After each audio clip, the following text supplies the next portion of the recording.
bütün Azerbaycan'da Sovet hakimiyyətinin yeniden bərpasının başlanğıcıdır.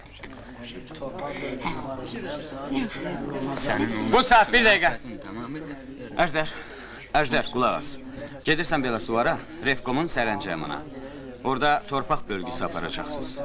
Tatyana da? Yox, onun burada işi var. Ay, səni xoş gəlib, səfa gətiribsən, ay oğul. Həmişə elində, ulusunda. Söz gəzirdi ki, səni Qazaxlar gülləliyiblər.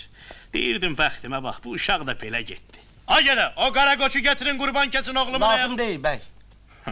Səndən söhbətimiz var. Buyur içəri. Yox, elə burada danışarıq. Buyur.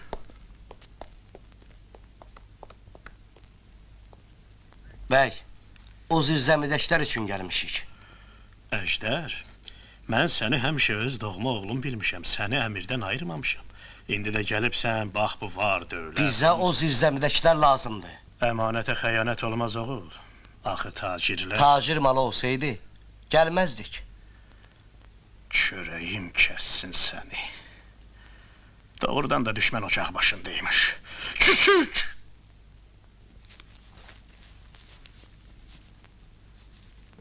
Tacirin mallarına heç söz ola bilməz.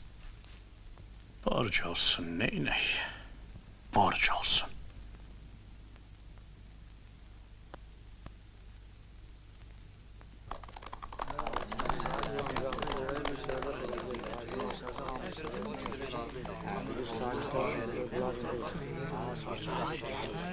Deyirlər, belə suvardan təzə qəmsər gələcək, nə oldu? Gəlib. Hanı bəs? Mənəm. Sən? Belə sularda sizin haqqınızda yaxşı söhbət getmir.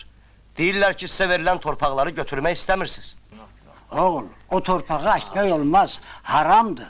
Bəs onda qurultayda niyə barmaq qaldırırdın? Mən barmağı torpaq üçün qaldırmışam, şəriyyətdən dönməyə yox. Şəriətlə oğul, sahibi razılıq olmadan o torpağı əkib, onun bəhərini yemək haramdır. Qasım kişi, bu torpaq sizindir. Hökumət də sizindir. Ona görə də bu torpağı əkmək günah deyil. Bəs Allah? Nə Allah? Allah bilə sənsən, budur, bu kör əhəddir, mənəm. Estağfurullah, de buna danışın. Başına soyuq deyil. Hə? Görmürsən? Allahla nə işin var?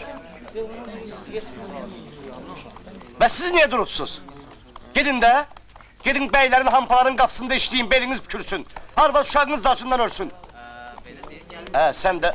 Abala, mənim torpaq payımı ver, mən gedim əkim. Ulan kişi, bu saat sənin payını ölçüb veririk.